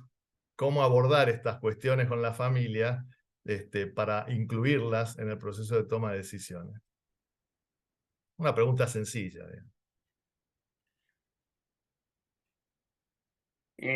¿La contestamos a la pregunta?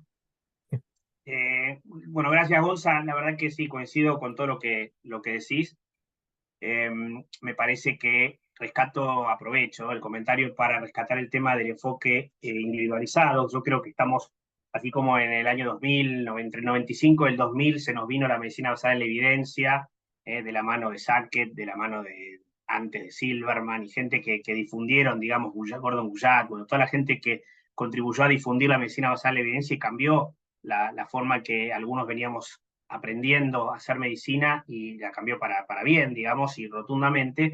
Creo que estamos en una etapa en la cual estamos dando un cambio de paradigma también en cuanto a la medicina personalizada, individualizada, y que tiene que ver con lo que es la medicina de precisión, que todavía parece que estamos lejos, pero se viene, digamos, y me parece que entre esas cosas, me parece que el enfoque individualizado y la búsqueda de biomarcadores más precisos, más exactos, nos van a permitir cambiar el enfoque que tenemos con estos pacientes. Creo que el one size fits all, o sea, todos los talles le caben a todos, que todavía es prevalente en las recomendaciones. Yo lo llamo muchas veces, y lo hemos hablado con Gonzalo, la tiranía del promedio. La verdad es que uno tiene el deber, se me ocurre, de intentar personalizar su paciente y no asumir que es el promedio, y si te saliste del promedio, jorobate.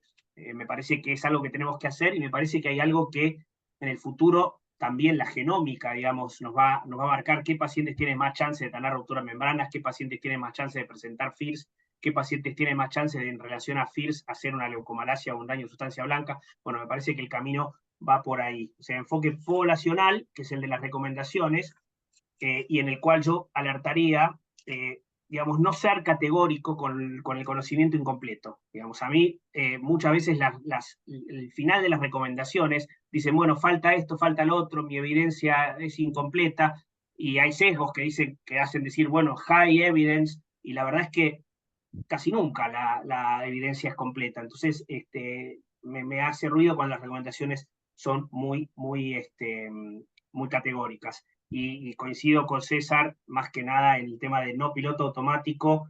Me parece que la individualización es eso, no pretender que la guía se transforme en un piloto automático, eso sería un problema. Yendo a la familia, me parece que es clave lo que pregunta Gonzalo, me parece que aparte de asumir la incertidumbre, es blanquearla, primero blanqueárnosla a nosotros mismos, a la gente con quien trabajamos, digamos, primero a nosotros mismos. Creo que, como decía antes, el médico que mejor nos sabe es aquel que maneja, como en la vida, ¿no? No es solamente ser médico, pero aquel que se maneja mejor ante situaciones inciertas y toma decisiones ante situaciones inciertas, como es la mayoría de las veces en la vida, no solamente en la medicina. Entonces me parece que el hecho de saber poner la cara frente a uno mismo, frente a sus colegas, tengan opiniones similares a la de uno o tengan opiniones distintas a la de uno, plantarse como no sabiendo, no ser categórico con lo que uno piensa, pero tampoco permitir que el otro sea categórico, me parece que es parte de eso, ¿no? Y a las familias, me acuerdo el otro día tuvimos un caso distinto, totalmente distinto, pero por ahí viene el caso, el tema de lo que nos pasó. Paciente con hernia diafragmática en el límite de lo que se considera, digamos, como candidato a poner un balón prenatal con beneficios o candidato a que le vaya bien con el manejo digamos, postnatal. Y la verdad que estaba en el límite, entonces era muy difícil, digamos, plantear, ponerle un balón cuando podía tener chances de sobrevivir bien sin el riesgo del balón, el riesgo del parto prematuro, digamos que obviamente cambia el resultado. Y la verdad que estuvo muy bueno el ejercicio, lo planteamos en un grupo de cómo lo blanqueamos. Me parece que la familia lo tomó muy bien y quizás algo que quizás va a favor un poco de lo que estamos haciendo, ¿no? Cuando uno tiene incertidumbre a veces es mejor no tomar conductas activas. Y esto es muy discutible, digamos, porque la balanza se puede inclinar en cualquier momento para uno u otro lado, pero la verdad que hacer algo activo, éticamente quizás tiene consecuencias, y las consecuencias de hacer algo activo, las consecuencias negativas de hacer algo activo, quizás tienen un valor distinto para uno y para las familias, que decir, bueno, voy a esperar, voy a ser expectante, no voy a ser agresivo en hacer algo. Y la verdad que esa es una forma, pero me parece que blanquearlo con las familias es algo que tenemos que cada vez más, y blanquear que aprender a ser médico diciendo, la verdad no estoy seguro de lo que debería hacer, y tengo estas dos opciones, es un aprendizaje buenísimo y creo que es la forma de hacer mejor medicina. Y yo tomo lo que decís, Gabriel, coincido totalmente. Esto de blanquear la incertidumbre no solo nos hace mejores a todos y la discusión, sino que no, la paciente o la pareja nos ve con credibilidad. Decirle no sé, lejos de tener vergüenza, nos fortalece. Definitivamente la pareja te ve como, ok, no sabe y lo está compartiendo con nosotros. Completamente de acuerdo.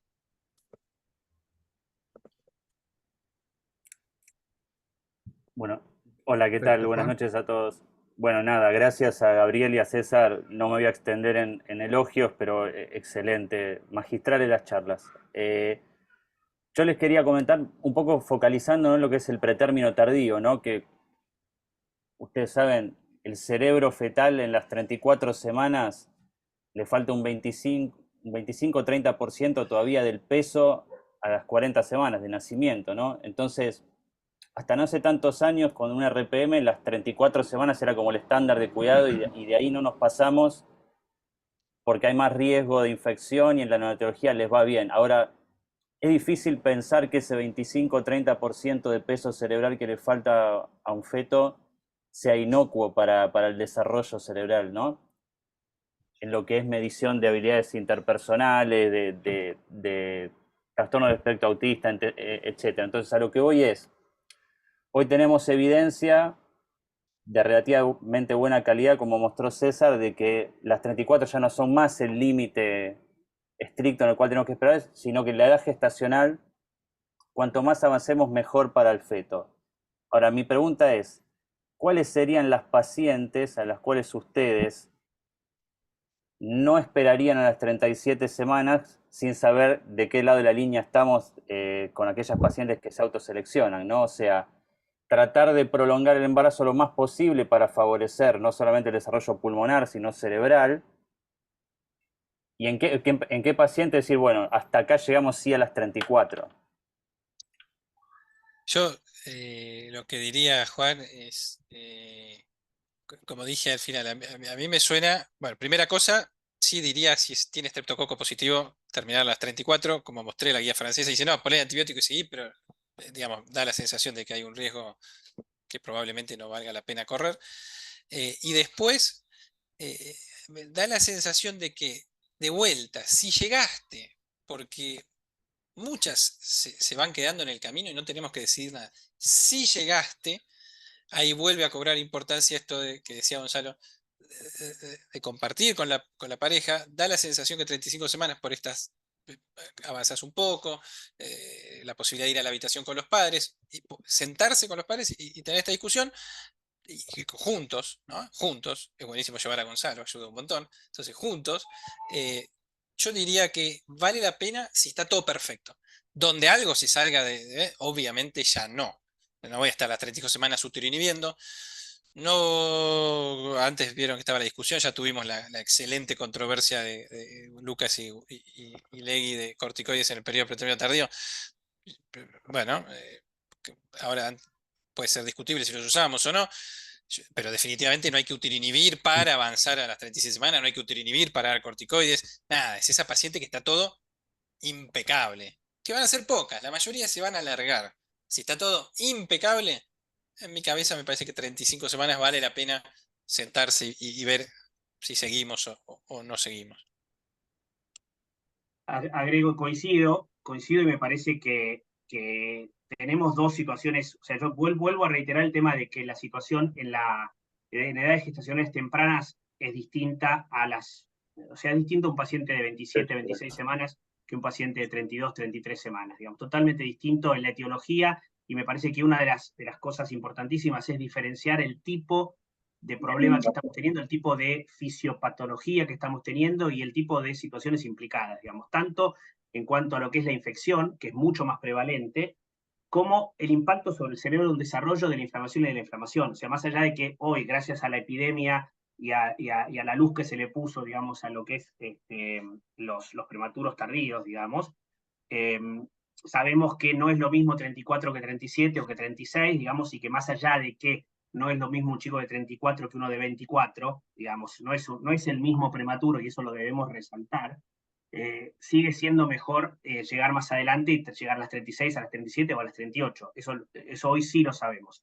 Ahora, me parece que el tema de tener una infección es tener una infección a cualquier edad gestacional, o sea que coincido con César que si está todo bien, esperamos, más teniendo en cuenta si ya llegamos ahí o si es un paciente que tuvo una ruptura tardía, digamos, una ruptura más allá de las 30 o las 32 semanas, digamos. Si es un paciente que tiene una ruptura a las 23 o a las 24 semanas, es totalmente distinto, tanto el riesgo, más allá de que la edad gestacional ahí tiene un impacto mucho mayor, pero también la infección lo tiene, y las chances de tener infección también son mayores. Entonces me parece que es planteárselo distinto, y si está todo bien, avanzar, y si hay una sospecha clínica fuerte por ejemplo, un aumento de la proteína C reactiva muy importante, digamos, y bueno, uno tiene que considerar la infección y decir, bueno, hasta acá llegué. Buenísimo. Hay muchas preguntas del público. Guadalupe, ¿querés compartirnos Dale. algunas? Gracias. Bueno, un poco en relación a lo que decías recién, Gabriel, el doctor Leonardo Macento pregunta, ¿qué postura proponen para las rupturas prematuras de membranas antes de las 22 a 24 semanas? Bueno, son obviamente las más difíciles, digamos, y lamentablemente no tenemos los elementos que desearíamos tener como para hacer diagnóstico, digamos. Por lo menos nosotros no estamos haciendo investigación en líquido amniótico, digamos que viendo un poco la literatura y en las discusiones que venimos teniendo desde hace años en el hospital, están los obstetras que postulan que esto lo debiéramos hacer y que debiéramos buscar líquido amniótico, pero todavía no lo hemos hecho, digamos, como rutina, ni hemos hecho nunca, digamos, el buscar el líquido amniótico como elemento diagnóstico, pero la verdad es que yendo a la práctica, lo que estamos haciendo es buscar coriamnionitis un poco más, lo que hemos consensuado con nuestro servicio de obstetricia, digamos, en base a Ateneos, y cada vez que revisamos un paciente que le va mal, hemos consensuado en hacer un manejo con proteína C reactiva seriada, y bueno, y repasar cada día, digamos, los resultados junto a la clínica, y que si realmente hay una sospecha de infección, más allá de que si hay trabajo de parto, tampoco se lo puede en general detener, digamos, ¿no? Y uno no sé si debiera detener cuando hay un trabajo de parto que progresa. Así que muchos pacientes se definen solos, y alguno que otro tratamos de sacarlo cuando la PCR, la proteína C reactiva, aumenta sustancialmente, y aún sabiendo que quizás estamos llegando tarde con alguno de esos. Coincido totalmente. Yo creo que siempre en estos terrenos tan grises es bueno parar la pelota, ¿no? No tomar decisiones rápidas, parar la pelota, a ver qué pasa. Y la inmensa mayoría de las veces, si volvemos sobre lo mismo, se va a definir solo, ¿no? Y eventualmente avanza. Es una paciente que puede andar bien, no es que necesariamente le va a ir mal, puede andar bien. Hay que ver qué piensa la familia, cuántas ganas, cuánto estamos en sintonía, todos tirando para el mismo lado, pero me da la sensación eso, que parar la pelota y un compás de espera y ver, siempre es bueno. Bueno, la Hola, siguiente Tere. pregunta, Eso, perdón. perdón. La siguiente pregunta la hace la doctora Marcia Masi. Presenta un caso de una paciente que cursa un embarazo de 27 semanas con tiempo de latencia de 15 días, con estreptococo estreptococo negativo actualizado y tratamiento antibiótico completo, endovenoso y vía oral, que se desencadena el parto a las 29 semanas aproximadamente. ¿Se colocaría nuevamente antibióticos profilácticos por prematuridad? ¿Cuáles serían los beneficios y los riesgos? Y en principio ahí lo que estaría indicado es cubrir el estreptococo, que no leí si lo había puesto o no, pero si eventualmente o haces cultivo de estreptococo cuando se interna la paciente y sabes si es negativo o positivo. Negativo, sí, con estrepto negativo. Ah, perdón, no lo había visto. No, entonces no tendría indicación de hacer, o sea, la profilaxis de estreptococo es parto prematuro que no tenga cultivo hecho o que esté vencido o lo que fuera. Creo que eso, de vuelta, me parece que Mm. no sé si algo más. Y, Pero si tiene el y un, estrepto negativo actualizado, está cubierta.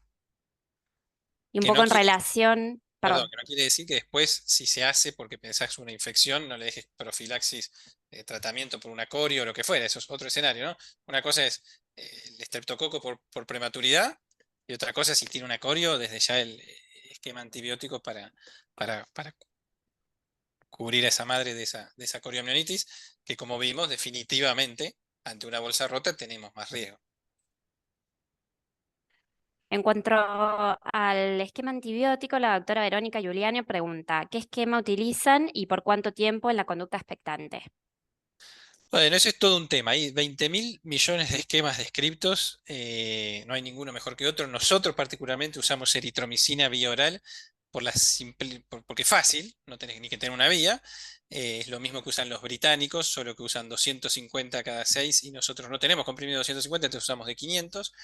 Pero, insisto, me da la sensación de que por ahí eventualmente, no sé si nos estamos quedando cortos. Bueno, ese es el esquema que usamos hoy. Después, creo que lo mismo que para parto prematuro en general, esto es una forma de parto prematuro, pero tratar de atajar todas las pacientes con la misma intervención o de predecir cuál tiene más riesgo con la misma, medir el cuello para ver cuál tiene riesgo de parto prematuro o este antibiótico. Sospecho que probablemente en algún porcentaje de la población nos estemos quedando cortos y sospecho que en algún momento, como decíamos también con Gabriel, esto de la medicina individualizada va a tener otro rol. Por ahora usamos eritromicina vía oral 10 días. Una cosita, ya que le voy a levantar una cosa ahí para Gabriel. Gabriel, ¿a ustedes les preocupa el tipo de antibiótico que le damos a la madre? Y lo mismo para Gonzalo, ¿no?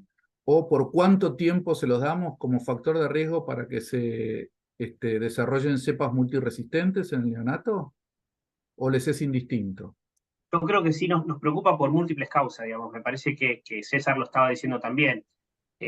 Corremos el riesgo de quedarnos cortos, digamos, hay gérmenes que no estarían cubiertos, por eso hay esquemas que incluyen clindamicina, los hongos no están cubiertos, micoplasma no está cubierto, ureaplasma quizás estaría cubierto por la eritro, pero hay diferentes gérmenes que pueden estar implicados en una infección perinatal que es difícil, digamos, de terminar de cubrir completamente. Esa es la primera preocupación. La segunda preocupación es qué pasa cuando nosotros tenemos que hacer diagnóstico de sepsis, digamos, y eventualmente sostener o no sostener una cobertura. Entonces, el hecho de con qué se medica la madre es con qué se medica el feto, digamos. Si el paciente después, el rescate de cultivos es complicado, y lo que más nos viene preocupando, digamos, últimamente es el tema de la cadena de exposición a antibióticos. O sea, en la medida que el paciente nace expuesto a antibióticos, se expone a antibióticos por un tratamiento de una sospecha de, porque ya estuvo tratado, digamos, a través de la madre, y si nace muy prematuro va a tener clínica, entonces va a tener que tener una cobertura. ¿Cómo hacemos para sacárselo? Digamos, tiene que andar demasiado bien y tener factores de inflamación, digamos, ya sea hemograma, proteína C reactiva, lo que usemos, procalcitonina, no tanto en lo precoz, pero a veces se usa, y definir si le suspendemos los antibióticos. La exposición a antibióticos cada vez se sabe más que se asocia con complicaciones, digamos, con sepsis tardía, digamos, no, o sea, quizás también la presencia de infección fetal se asocia con sepsis tardía porque hay una inmunomodulación que les da deficiencia posterior a ella, a la infección, pero también el hecho de colonizarse por gérmenes patógenos no solamente aumenta la posibilidad de sepsis tardía, sino aumenta la posibilidad de enterocolitis necrotizante, de disbiosis intestinal y de problemas intestinales relacionados con el sobrecrecimiento de bacterias patógenas. Entonces sí, nos preocupa un montón, nos gustaría ser específicos y lo más corto posible. Bueno, el doctor Mario Cueva pregunta con respecto al reposo, si recomiendan reposo absoluto o relativo. No recomendamos reposo absoluto. Como dije, incluso hay muchas guías que contemplan el manejo ambulatorio. No tenemos experiencia, en general las manejamos internadas, alguna excepción hemos tenido por cuestiones familiares o lo que sea, así que no tenemos experiencia, pero sí hay muchos centros que incluso hacen manejo ambulatorio. Esas hay varias preguntas que se repiten en el chat. ¿Cuál sería la paciente que manejarían en forma ambulatoria? O si tendrían que estar internadas siempre. Y en el caso de estar internadas, si se hace tromboprofilaxis.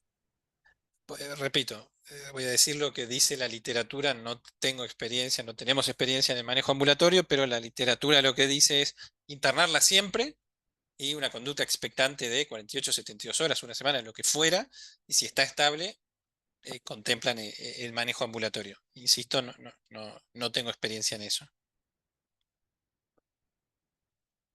Después, de la doctora Nasira Barrios, dice, cuando internamos una ruptura prematura de membrana, realizamos maduración pulmonar en el momento, y si pasan más de 10 días de esta y arranca el trabajo de parto, volvemos a repetir. ¿Qué piensan del repique pulmonar? Ahí tenemos otros especialistas. Ahí veo, Mario ya desbloqueó su micrófono, pues se sale de la vaina, Mario Palermo, de contestar. ¿Quiere que responda? No quería interrumpir. Pero Bueno, primero, no tengo opción, vas a responder igual, Mario, así que dale. bueno, voy a responder igual, pues ya conoces el trabajo y todo.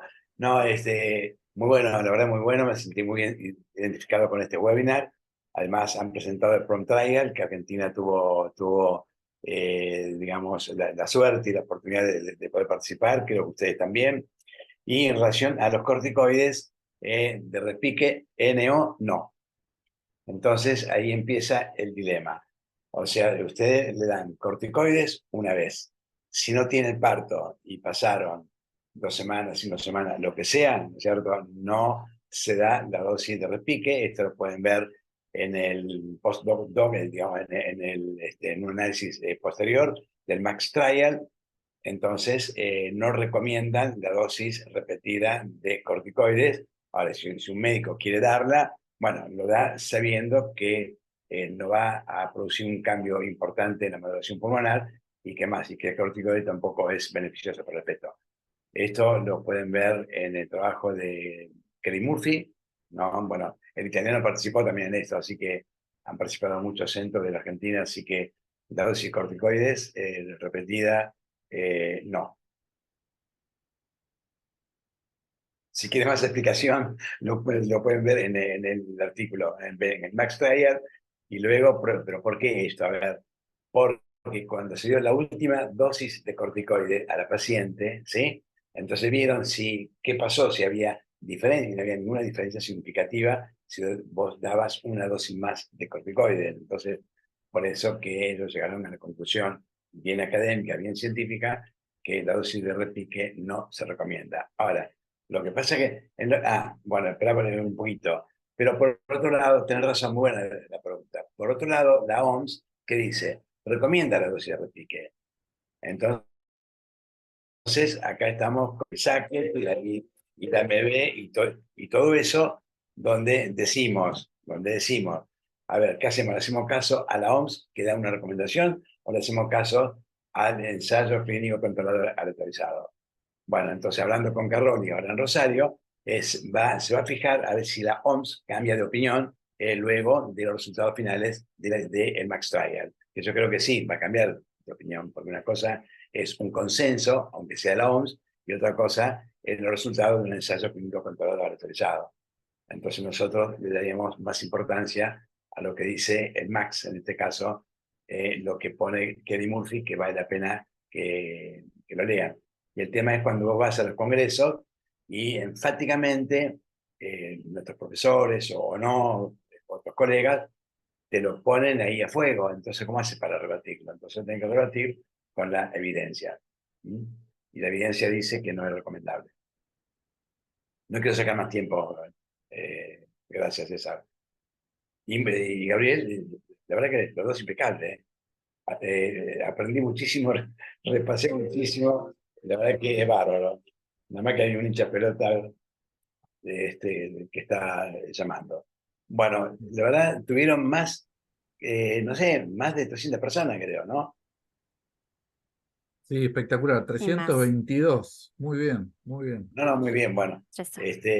También, a ver, obviamente que Sadip es el alma de muchos de nosotros, y Luisi dice, bueno, hagamos difusión. No, no me pidan permiso para hacer difusión. En la red hay que poner todo, estos científicos, académicos, no molesta a nadie. Al contrario, cuando yo vi que había casi 300 personas, es un orgullo para el país y para los asistentes. Sinceramente, qué sé yo, me salgo de la vaina para decir esto. Así que gracias, César, por darme este pequeño espacio. Muchas gracias.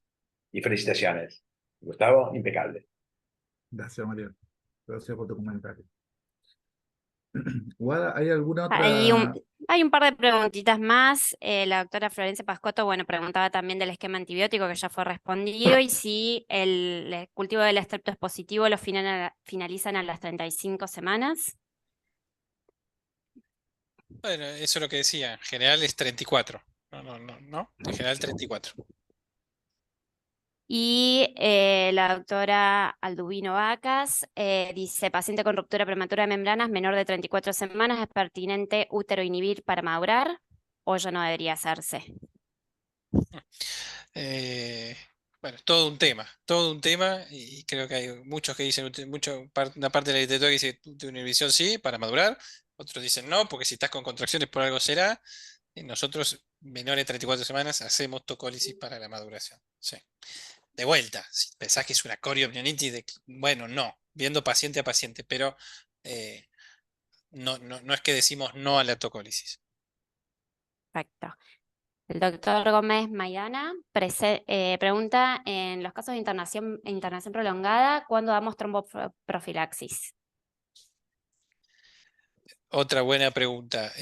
Está indicado hacer tromboprofilaxis. De vuelta, yo diría primero no al reposo absoluto, que es una medida de tromboprofilaxis, y después la que uno considere, pero sí, sobre todo si uno piensa que, claro, siempre decís, pucha, y si se me larga el trabajo de parto y la tengo, bueno, puede ser medias, puede ser bombas neumáticas, puede ser un montón de distintas estrategias, pero tenerlo en la cabeza, sobre todo si la vamos a tener mucho tiempo en reposo, por eso insisto en no al reposo absoluto.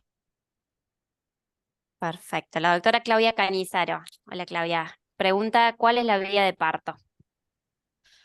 Bueno, pero esto no tiene que ver no con necesariamente con bolsa rota, sería vía de parto en parto, no cambia, digamos, vía de parto, vía de nacimiento en cualquier paciente en parto prematuro, entiendo.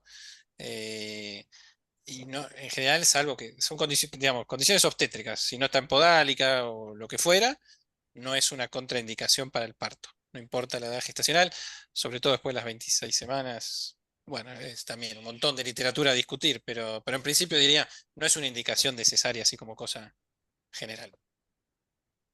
Y por último, Ivonne pregunta, ¿cada cuándo recomiendan el control de laboratorio con hemograma y PCR? Y de vuelta, como dije, no tengo una verdad ni mucho menos. Hay algunas guías que lo ponen puntual y como dije, creo que la de Barcelona dice 24 horas, 48 horas, 72 horas y si está estable, espaciar a semanal. Pero insisto, vamos a encontrar, si leemos, 300 opciones diferentes. Lo que estamos haciendo nosotros, especialmente en estas que, como vengo repitiendo, nos preocupan a los neonatólogos, o sea, las menores de 28 semanas, lo estamos haciendo diariamente. Sí, nosotros también hacemos digamos, individualizar de nuevo, pero así como cosa global, si está todo perfecto y no hay ninguna duda de nada y va todo impecable, podría ser ese un esquema. Bueno.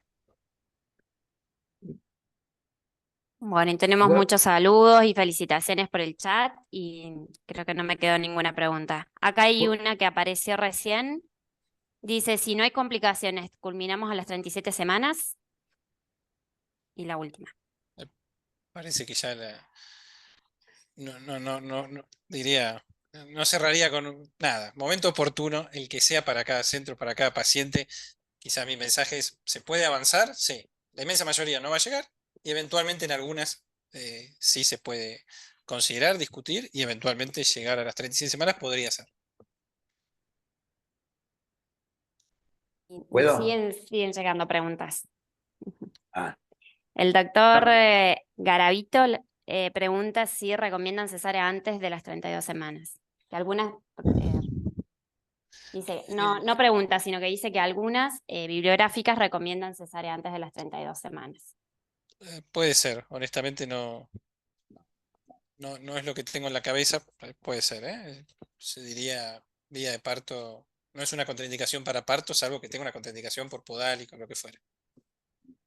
Guadalupe, una consulta. Esa Sí. guía, es raro, ¿no? Que en una guía aconsejen la terminación por vía cesárea, porque, a ver, los neonatólogos saben bien que si está todo bien, está todo perfecto, el parto vaginal no está contraindicado. Y una cesárea, digamos, indicativa, mandatoria, tampoco es posible. Y en la última pregunta, muy bien lo que respondió César, si todo está bien, la paciente no tiene coriamnionitis, y bueno, y llegas a las 36 semanas, también podés, si querés, llegar a las 37, o sea que no es mandatorio que en las 36 semanas, una bolsa rota, ya realizar una intervención, ya sea una inducción o una operación cesárea. Por eso están los análisis clínicos que son prácticamente diarios, el control, en fin. Y obviamente que ante una sospecha o algo que te haga salir de la normalidad o una sospecha de infección, bueno, ahí se acabó todo, porque ahí ya sí hay que actuar, si no, es peor remedio que la enfermedad, ¿cierto?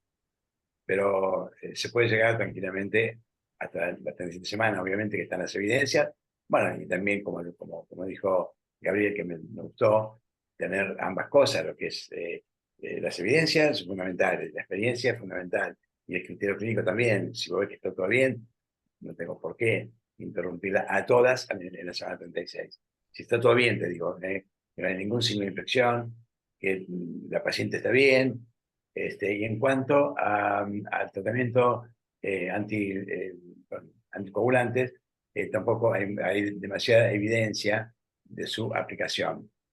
Lo que sí que si permanece mucho tiempo internada, el ejercicio, digamos, en la cama y el movimiento, eso está buenísimo porque sería un método de prevención de tromboembolismo, ¿no? Guada, ¿puedo hacer un comentario? Sí, No, ya no hay más preguntas. ok, sí, eso me imagino. No, un poco muy interesante todas las opiniones, y a mí me da la sensación que un poco lo que hemos repasado a través de todas las preguntas, inclusive y las opiniones de Gabriel y de César, es que en realidad, si bien nosotros estamos viendo una sola condición, que es la bolsa rota, hay distintos fenotipos, ¿no? Algunos de esos fenotipos que expresados son más sencillos de resolver y otros son más complejos, ¿no? Entonces, yo pienso que una cosa es una paciente con bolsa rota a edades gestacionales extremas, más de 36, más de 35, más de peri 37, y otra a 16 semanas. Ese es un escenario que me parece que es bastante más sencillo de resolver. Otro escenario es una paciente que está dentro de edades gestacionales entre 24 y 34, 35, y sin embargo está sin trabajo de parto o con trabajo de parto. Son dos fenotipos completamente diferentes. Me parece que si es con trabajo de parto, por lo que acá se dijo y lo que está escrito, también es bastante más sencillo de resolver, ¿no? La conducta. Y si está sin trabajo de parto, también se presentan dos fenotipos distintos, que ya haya recibido corticoides o que todavía no se haya recibido, ¿no?